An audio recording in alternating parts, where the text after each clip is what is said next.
Continuando aqui, meus irmãos, nossa aula, nosso terceiro dia de aula de Teologia Sistemática 2, Teontologia.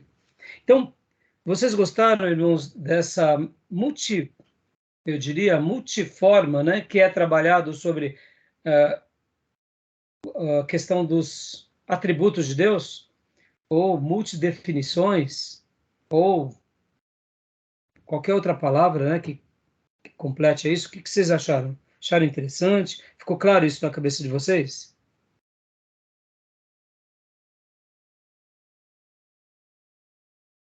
Podem. Ficou sim, ficou sim. Ficou, pastor. Né? Porque, irmãos, muitas vezes a gente fala, mas o atributo é comunicável e incomunicável. Não, mas é atributo natural e moral.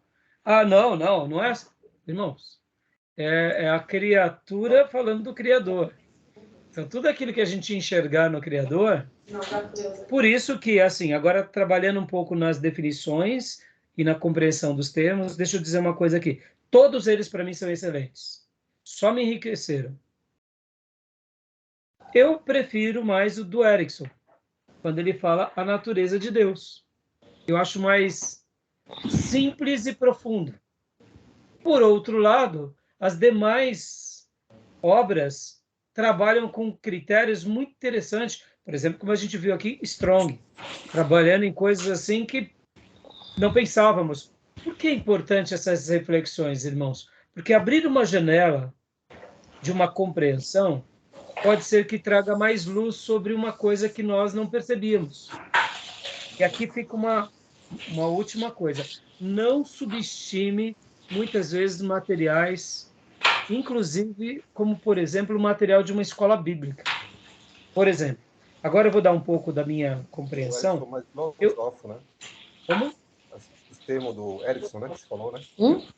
Então, ele é mais filosófico, mas ele foi mais simples, né, Júnior? Porque, a natureza de Deus. Sim, e os termos que usa, eles desperta uma grandeza, né? Sim. Os termos.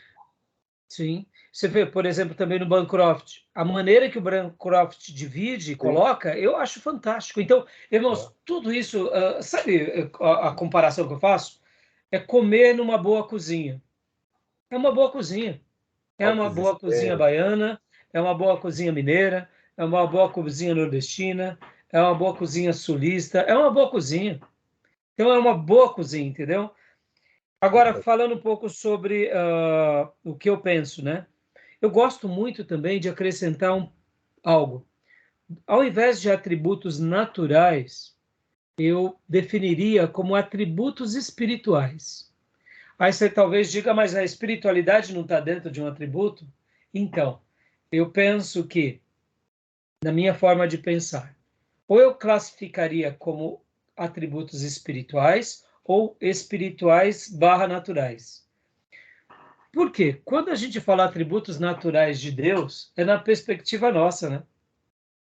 De quem enxerga. Mas a definição de Deus é que Deus é espírito. Partindo do pressuposto dessa definição, tudo nasce no mundo espiritual, se propaga no mundo metafísico e se consolida no mundo físico. E voltará um dia a ser possivelmente tudo espiritual, pelo menos na descrição que entendemos da eternidade citada no livro do Apocalipse. Então, eu gosto muito de trabalhar como atributos espirituais. No entanto, eu entendo que, didaticamente, falar que é atributos naturais, não por causa da natureza, mas porque é inerente à natureza de Deus, é melhor. Mas como conceito, se Deus é espírito, então eu classificaria dessa forma. A questão dos atributos morais, eu também acho que ela representa bem. Os atributos comunicáveis, eu acho que representa bem. E os atributos incomunicáveis. Ou seja, são termos que, na minha concepção, como eu disse, todos eles embelezam. Eu só faria esse adendo, esse acréscimo. Porque, como eu disse, e aqui eu quero até dar uma explicação aqui com base no gênero humano. Quem é o homem? né? Há uma dupla leitura, na nossa perspectiva e na perspectiva do Criador. Olha que interessante. O ser humano é uma pessoa com corpo, com alma e espírito, dotada de capacidades, de intelectualidade, de vontades, de uma suposta liberdade, e que veio de Deus e que voltará para Deus. Isso é uma definição mais na perspectiva humana. Mas quem é o ser humano na perspectiva divina? Isso muda bastante. Na perspectiva divina, nós somos um espírito, que temos uma alma e habitamos num corpo, que num dado momento nascemos no projeto espiritual de Deus, e com as suas mãos ele fez, né, o nosso pater família, né, Adão e Eva, o casal, né, principal, e soprou parte de Deus nesse ser. Pode ver, quando nós olhamos na ótica científica, o ser humano é o quê? É a matéria, dotado de intelecto, dotado de emoções e de percepções de passado, presente e futuro, que a gente chama de espírito e alma. Então, essa é a parte humana que a gente vê do ser humano. Mas quando a gente vê o ser humano na ótica de Deus, nós nascemos dele, logo somos espírito. Podem ver que temos um espírito. Lembra Eclesiastes? Sim. O espírito volta a Deus que o deu. Pode ver que a gente é pó. Mas um dia o nosso corpo será ressuscitado, voltará para a alma e para o espírito e entrará na eternidade. Olha que interessante. No projeto de Deus, o ser humano, a gente vai ver muito isso em antropologia. Ele é criado num dado momento e ele é um ser imortal. Ou para viver... ou bipartite? Oi? O homem é tripartite ou bipartite? A gente vai ver isso em pneumatologia, mas sem entrar agora, sem queimar a etapa agora, mas olha só que legal. Olha só que legal. A gente nasce um dia na agenda do Pai. Quando que é isso? É um mistério. O Raimundo um dia passou a existir aonde? Na hora que o meu pai e minha mãe ali houve a fecundação, foi no espírito. Porque se o espírito vem de Deus, antes de consolidar a vida, teve o espírito que veio nessa vida. Aonde foi isso? Na eternidade? Né? Não sei. Eu sei que em algum momento da criação de Deus, ele sonhou que o Raimundo existiria, a Maísa, o Dil, o Júnior, a Cleusa, o pastor Johnny, cada um de nós. Podem ver que somos distintos e exclusivos. Nós nascemos espiritualmente, nascemos biologicamente. E vamos um dia existir para sempre, ou com Deus, creio que todos nós com Deus, ou sem Deus. Pode ver que o ser humano ele é imortal. Ele não é eterno. Ele tem um período que nasce, mas ele não morre nunca mais. Ou para o gozo eterno ou para a condenação eterna. Olha que interessante. Os anjos e arcanjos e demônios são a mesma coisa. Ou para o gozo eterno ou para a destruição eterna. No entanto, quando a gente fala destruição eterna, né? Ou seja, para toda a eternidade que virá. Mas em algum momento nascemos. Por isso que nós não somos eternos. Mas nós temos uma característica do divino que nos manterá vivo para sempre. Todo ser humano. Agora, Deus é eterno, né? Mas voltando à definição do homem na perspectiva de Deus, nós somos o que por excelência? Nós somos um espírito. Temos uma alma e habitamos nesse casulo chamado corpo, ou templo do Espírito Santo. E olha, essa lição eu aprendi numa lição de escola bíblica de passo a passo. Por isso que eu falo, não subestimem. Né? Como foi rico o pastor, professor João Leão dos Santos Xavier, quando ele está falando sobre a composição de Deus, o homem original, ele traça que Deus é Pai, Deus é Filho, Deus é Espírito Santo, e ele vem depois, em outras palavras, ele mostra o ser humano dessa forma, que nós somos literalmente um espírito, que viemos de Deus, temos uma alma e habitamos nesse corpo. Por isso que eu gosto de pensar nos atributos como espirituais, porque tudo deriva do mundo espiritual e tudo voltará para lá. Mas, didaticamente, eu entendo como natural. Mas fica aqui uma dica. só um acréscimo a um pensamento meu. Tá bom, meus irmãos? Confundir, ajudou, piorou? Deu para entender um pouco? Não? Deu para entender, pastor. Bom, são pensamentos meus. Amanhã, quem sabe, eu posso estar dizendo que, de repente, estou cogitando alguma coisa errada. Pode ser que sim. Dou direito de dúvida. Mas, assim, eu gosto dessas... Irmãos, eu gosto de contra-argumentar. Por exemplo, agora a gente vai concluir o slide e a gente vai para o livro-texto. Nessa parte dos atributos, eu dialoguei muito com o Gruden. Eu acho muito legal. E o próprio Gruden vai falar que mesmo nos comunicáveis tem áreas que a gente não entende bem. E nos incomunicáveis também que a gente não entende bem. Porque são características divinas. Como que isso se processa, como isso acontece, fica muito difícil, tá bom? Beleza? Própria, né? Deus, ninguém se mete. É só de Deus. É só de Deus. E é muito difícil de entendermos, né, Júnior? Então, vamos lá, vamos passar aqui o slide rapidamente. Pode ler para nós, Júnior? Caráter de Deus, atributos comunicáveis. Pode ver que o Gruden trabalha o caráter junto com os atributos.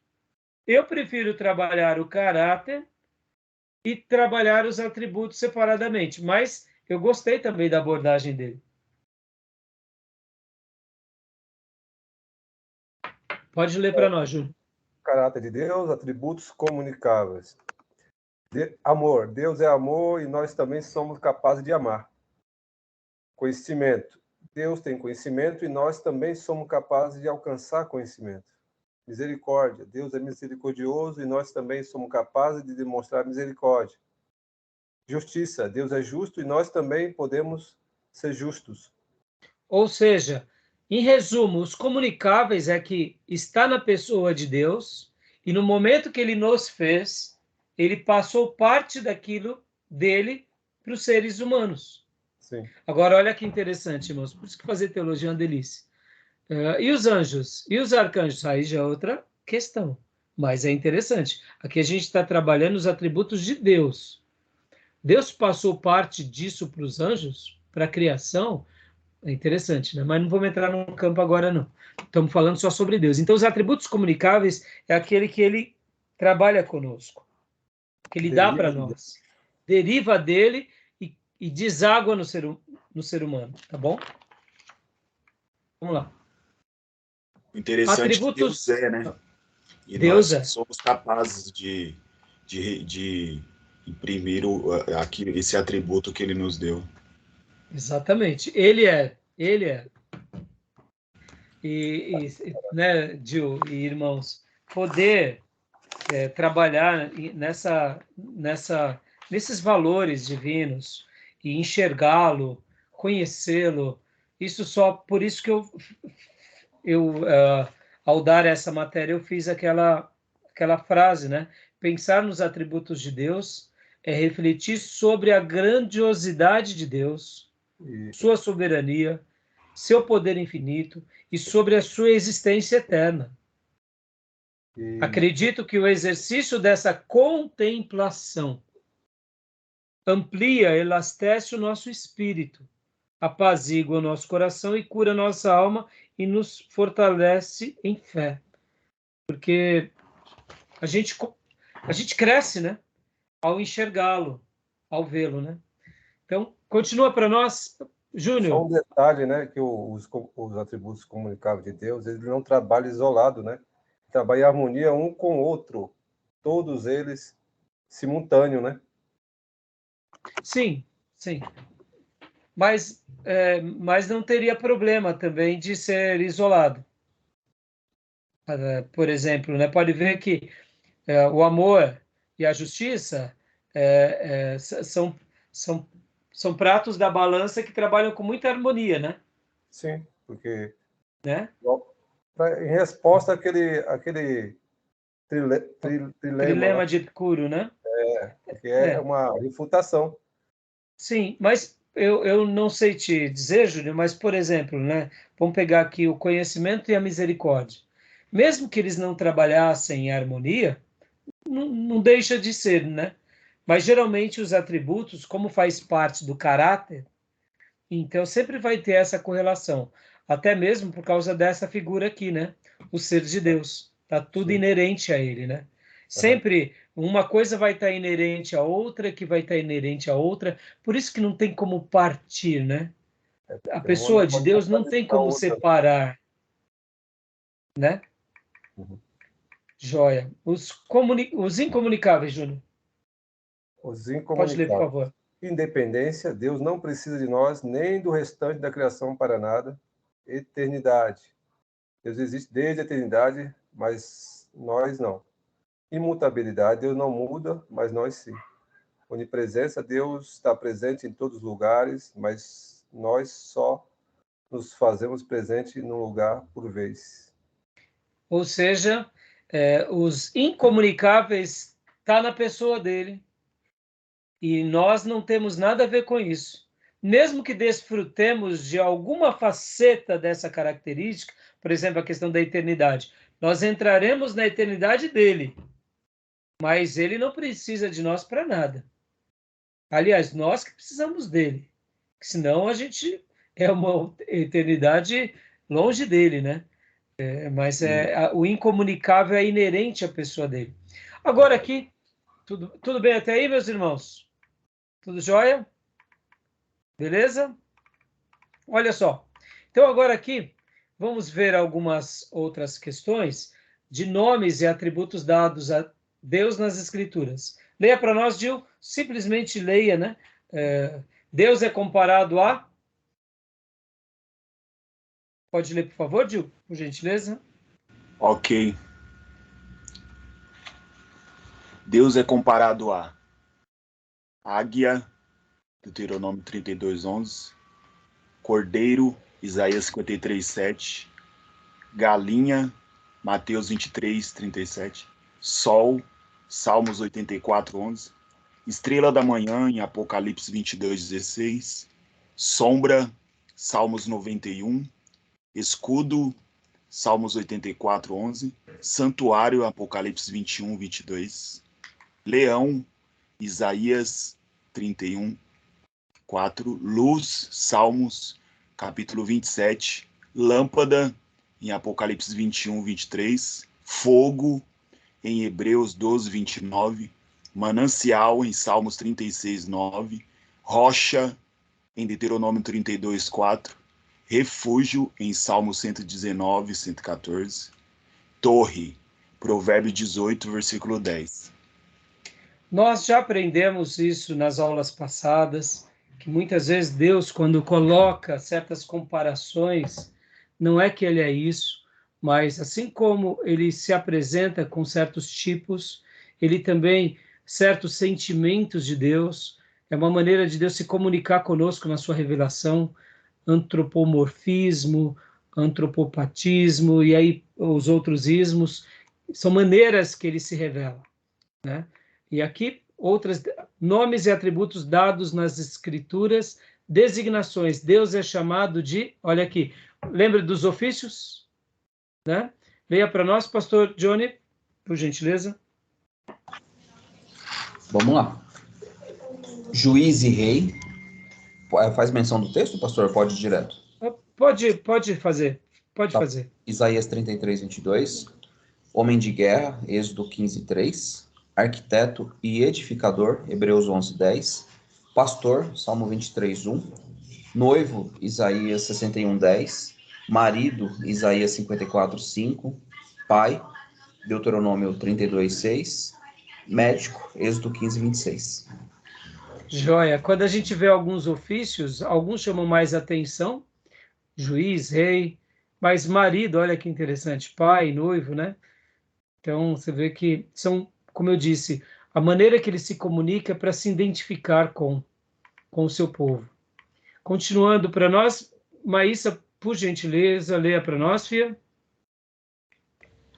Sim, descrições. Deus é descrito como alguém capaz de saber, Gênesis 18:21, lembrar, Gênesis 8:1, Êxodo 2:24, ver, Gênesis 1:10, ouvir, Êxodo 2:24, aspirar o cheiro, Gênesis 8, 21. Pôr à prova, Salmos 11, 5. Permanecer, Salmos 9, 7.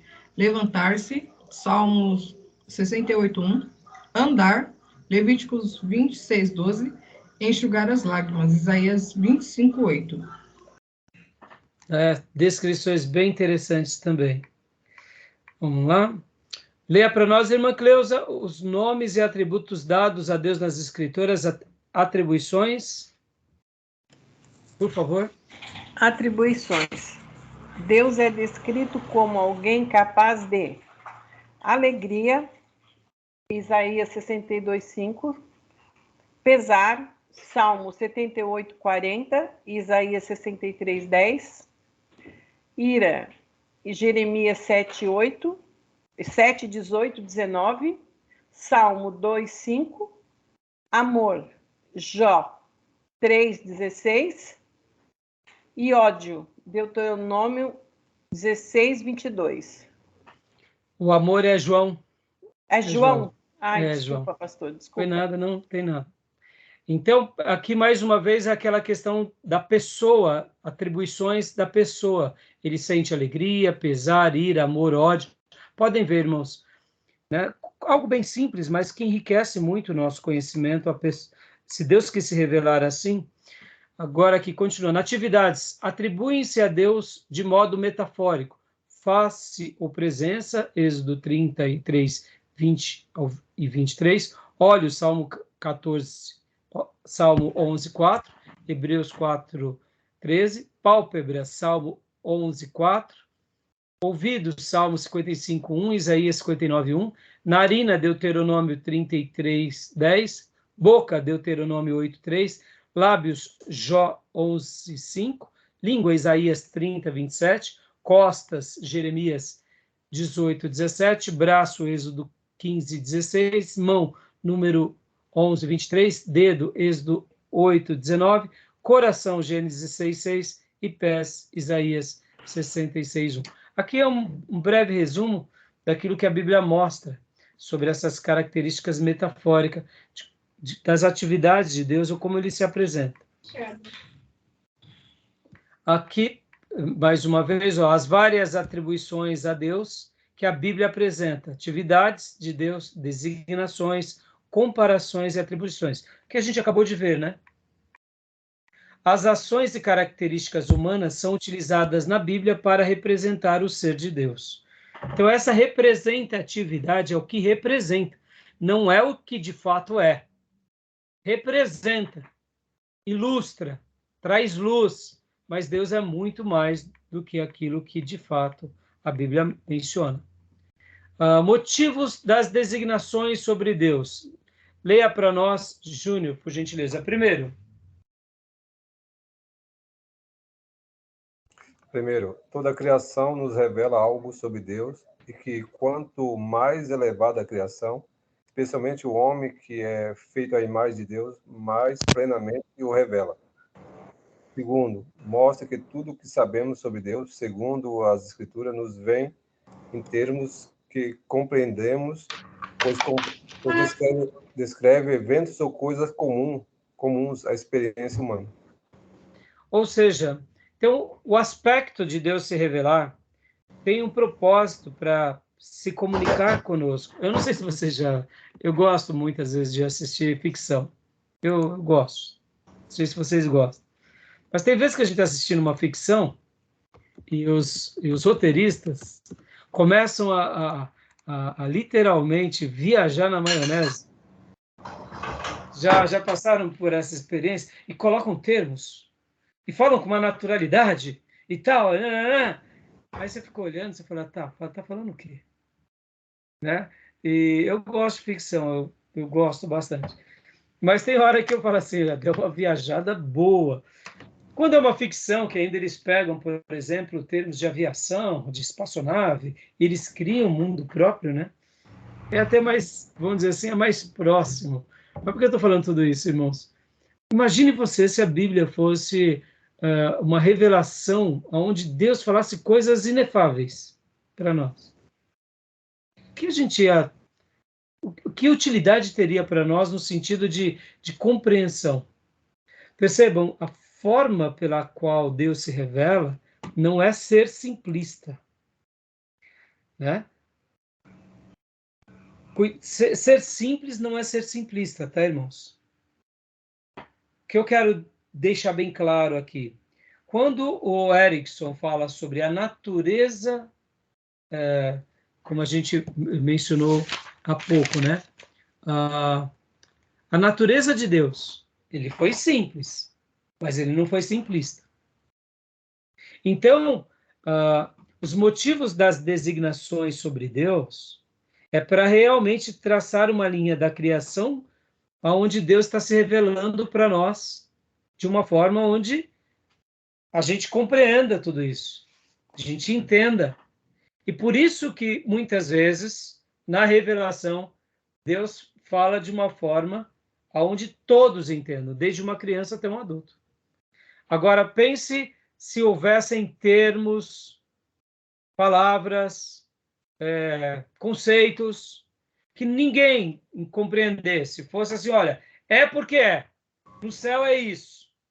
Deus tem essa característica porque tem. Mas o que é isso? É porque é. Isso seria algo incompreensível, né? Vocês estão compreendendo o que eu quero dizer? Muitas vezes o fato da revelação, dos desígnios, dos propósitos, da maneira em que ele se apresenta, não é porque Deus, de fato, as atividades, as atribuições, as comparações, mesmo que, num primeiro momento, pareça ser simplista, mas não é simplista. Foi simples. Quando Deus se apresenta como Pai, é simples, mas fica claro e evidente. Quando ele se apresenta como pastor, como rei, como sacerdote, como eu, El Shaddai, o Todo-Poderoso, soberano, é simples, mas não é simplista. Então, cuidado para que, na hora do nosso ensino, ou da transmissão do nosso conhecimento, cuidado para não serem simplistas, porque o que é ser simplista? É dizer qualquer coisa, mas que não explica nada. E o que é ser simples? É dizer muita coisa de forma objetiva, com ideias bem lúcidas, repleta de luz. Bom pastor é simples, mas não é simplista. Compreenderam que essas atribuições de Deus na Bíblia, suas designações, comparações e atividades, sempre serão simples, mas jamais simplistas. Tá bom? Sim, beleza? É uma linguagem acessível, porque uma vez eu escutei uma coisa interessante. Deus ele falar na nossa linguagem. Mesma coisa você falar na linguagem da formiga. Você não vai falar na linguagem do humano, você vai falar na linguagem das formigas, para que a formiga entenda. Exatamente. Quer ver uma coisa que nós aqui, que temos, né, a maioria dos irmãos são históricos, mas são avivados ou são de igrejas pentecostais ou avivadas? Minha origem é de uma igreja avivada, e essa é a minha história entre os avivados. Mas olha que interessante. Um irmão que fica falando em línguas o tempo todo, a própria Bíblia ensina. Ela é compreensível a Deus. O texto bíblico de Paulo é muito interessante. Em certa ocasião, eu vi uma missionária dizer o seguinte: irmãos, o falar em línguas edifica a si próprio. Ela fazia isso, ó. É bom para você. Você está lá na igreja e fala, por exemplo, que nem aqui, eu estou dando uma aula falando em línguas. Eu não estou edificando vocês. Eu estou dando uma aula falando em línguas, eu estou edificando a mim. O dom de línguas é para se edificar. Podem ver que os irmãos que têm dons de línguas, geralmente ele é acionado ou no momento de oração ou no momento de guerra espiritual. Quem tem o dom de língua, quando há manifestação de um demônio ou há uma manifestação de uma obra satânica, o irmão começa a falar em língua na hora. É um ímpeto. É como se realmente houvesse uma predisposição. Então, o dom de língua é para edificação de si. Orar em língua, você edifica. Agora, quando eu oro em língua e não tenho intérprete, então ele não causa o efeito na comunidade. No momento que eu tenho um intérprete do dom de língua, partindo do pressuposto de ser um dom angelical, ou dom de línguas, no caso, como chamamos, né? Glossa, no sentido não de línguas dessa terra, mas línguas divinas. Essa língua, ela só tem sentido para o outro se há interpretação. Por isso que Paulo vai deixar isso claro na igreja de Corinto. Não havendo, não tem sentido de você continuar. E aí ele recomenda, seria melhor falarmos 5 palavras, ou 10, ou algumas palavras inteligíveis para transmitir o conhecimento. Então, perceba, os atributos e as linguagens e a manifestação de Deus tem a ver com isso. Ser simples e não ser simplista. Ser espirituoso com conteúdo. E não ser uma coisa que não seja compreensível. Né? Tá bom? Eu usei aqui o dom de língua porque ele representa muito bem isso. Pode ver que o dom de ensino edifica os outros, mas só edifica os outros se tem quem aprende. Se tem quem se dispõe a ensinar, né? Senão, tudo bem até aí, meus irmãos? Tranquilo? Beleza? Vamos lá, prosseguindo então. Vou olhar de novo.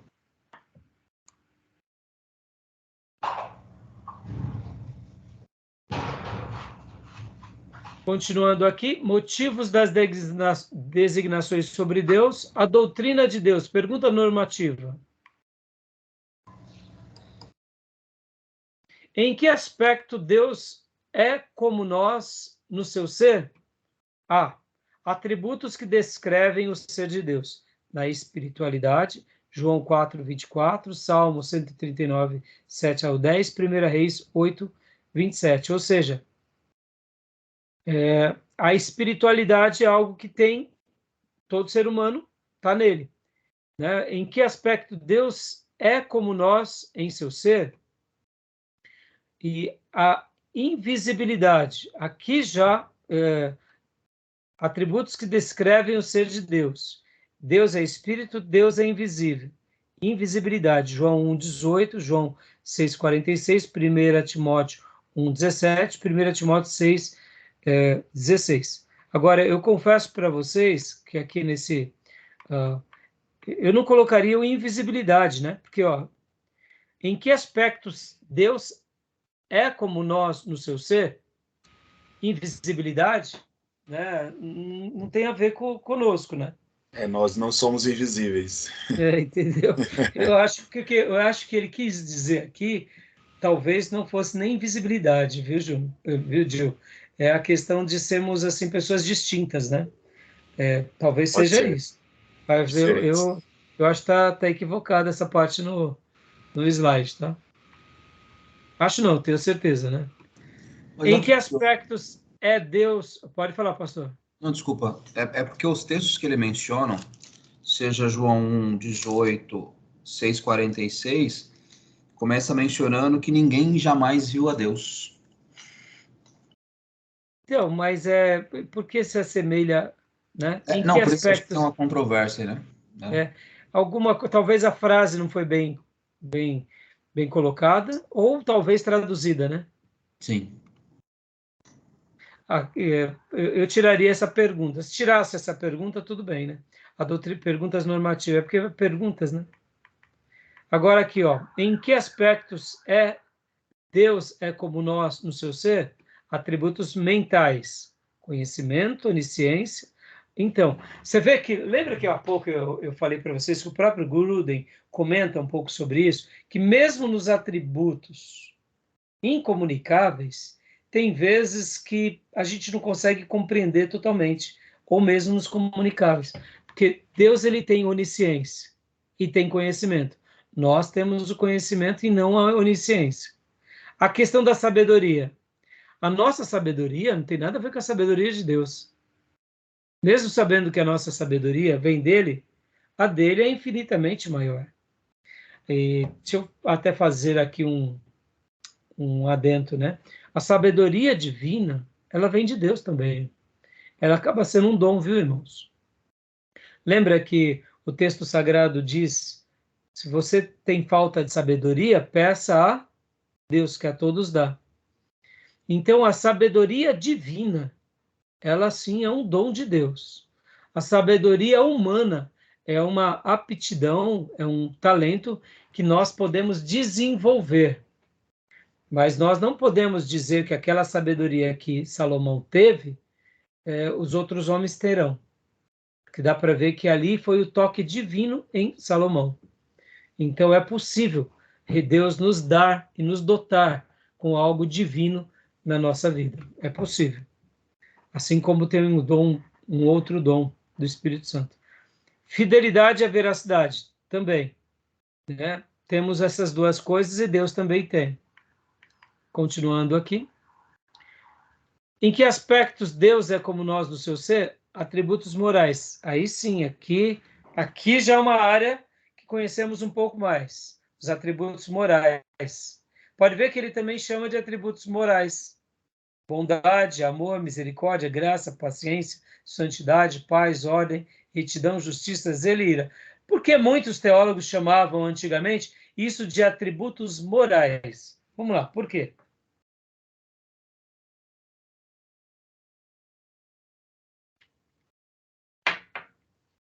Por quê, irmãos? Eu acho que está na questão ética, né? Explica melhor para nós, Júnior. Não, porque eu acho que dentro do que nós, desses atributos morais de Deus, nós deriva de Deus esses aspectos éticos que nós temos, né? O ser humano, que também está dentro a moral está dentro da ética, né? A ciência maior é a ética e a moral está dentro da ética. Então, isso há em Deus, deriva de Deus, e todos nós, Deus dota-nos de certo e errado, da questão da ética, bondade, amor. Então, tudo isso deságua em nós, porque vem de Deus, né? Sim, é isso aí. Joia. E por isso que essa terminologia... Pois não, pastor Johnny. Até com valores, né? No final das contas. Exatamente. É verdade. Exato. E obrigado pelos adendos. Por essa razão, quando falamos atributos morais, representa bem também para nós. Porque nos remete a essas ideias de valores, de ética, de moral. Né? Então, com relação à nossa civilidade que deve ser presente. E uma coisa que eu gosto sempre de trabalhar, dentro desses atributos morais ou comunicáveis, nós devemos sempre lembrar que o cristianismo ele é um imperativo moral. Ele não é uma opção moral. Ele é um imperativo moral. Esses temas precisam e devem ser resgatados, ensinados e praticados em toda a igreja. Deixa eu dar um testemunho agora aqui para vocês. Isso é testemunho. Não matarás. Eu recebi... Não matarás, né? Do mandamento. Eu recebi, certa ocasião, uma moça na nossa igreja, que ela gostou muito da nossa igreja, ela participava. E aí, depois de um tempo, começou a vir o marido dela. E depois de um bom tempo já, ela falou, pastor, eu quero me membrar. E aí, já que ela e o marido estavam na igreja, eu sabia que ela vinha de um divórcio, e eu perguntei para eles, não, mas vocês são casados, né? Vocês casaram, vocês tiveram uma vida, etc e tal, passaram e se arrumaram, e agora vocês são casados, somos, então tá bom. No dia da apresentação desse casal, ali, né, eu continuando a fazer umas perguntas, mas eles já tinham me dito que eram casados. De fato, eles não eram casados. Eles eram tico-tico no fubá. Amancebado, para aqueles que é da minha turma. O que é o amancebado, irmã Cleusa? O que é o tico-tico no fubá, irmão Júnior?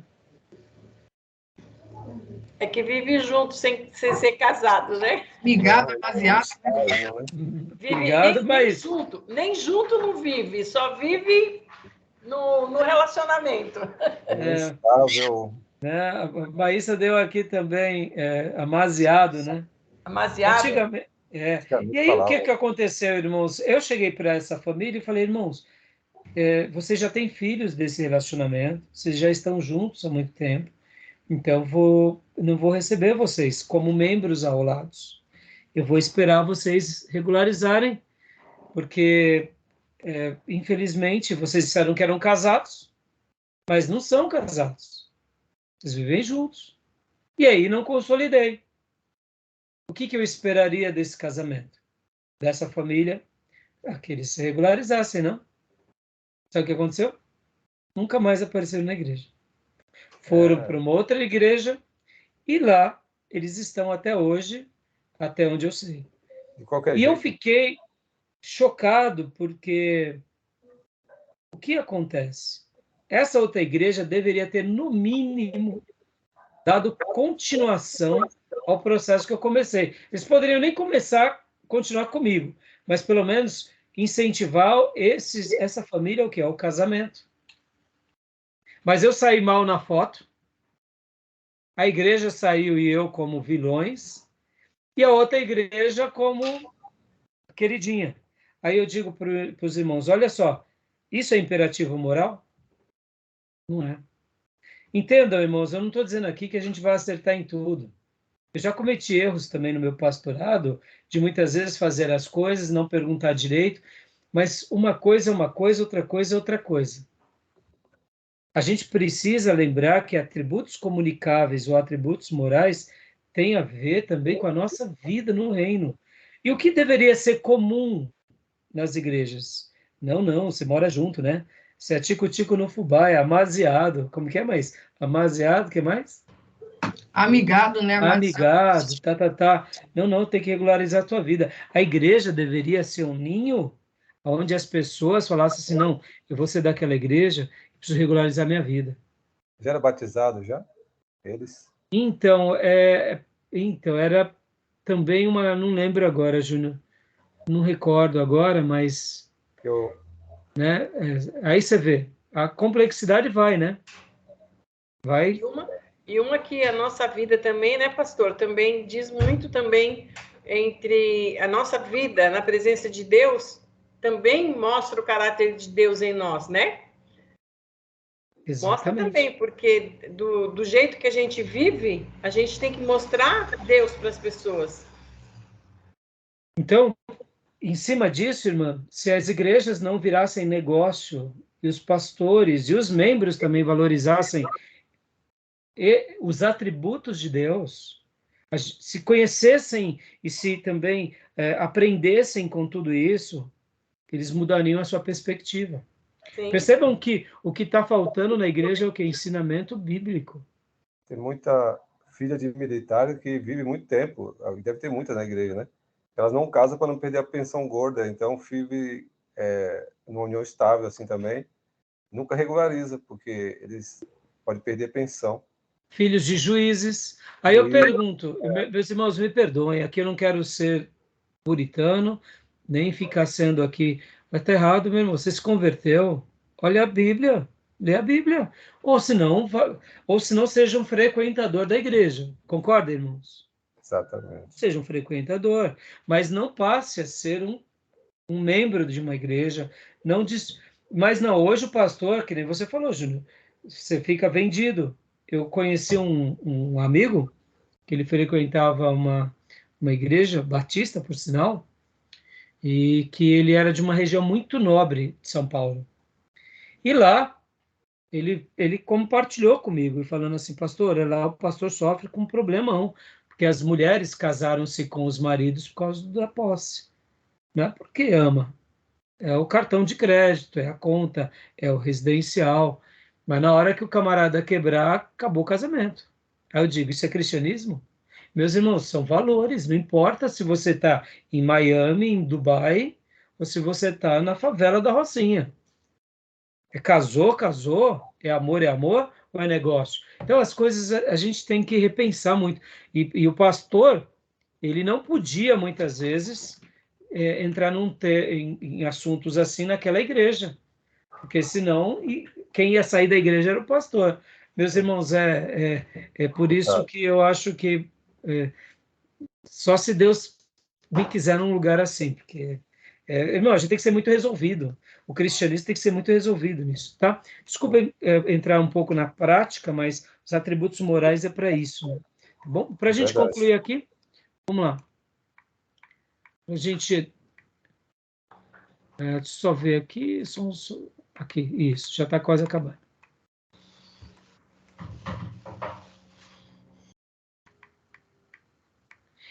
Em que aspectos Deus é como nós em seu ser? Atributos de propósito. Olha que legal. Gostei dessa ideia. Vontade, liberdade, onipotência ou poder e sabedoria. Aqui é interessante essa divisão que ele faz. Propósitos. Eu sei que vai ser bastante polêmico quando a gente entrar no livro, principalmente onisciência, né? Mas é bem interessante também. Atributos de síntese, perfeição, bem-aventurança, beleza e glória. Eu confesso que de síntese eu acho interessante, mas considero nosso irmão. Tá bom, meus irmãos? E aqui paramos na Trindade. A gente não vai entrar na Trindade agora. Beleza? Tudo bem? Ok. Ok, então, joia. Então, vamos parar aqui nossa gravação. Vou parar a nossa gravação e fazer mais uma curtinha e a gente encerra o nosso bloco, tá bom? Ok. Beleza, meus irmãos?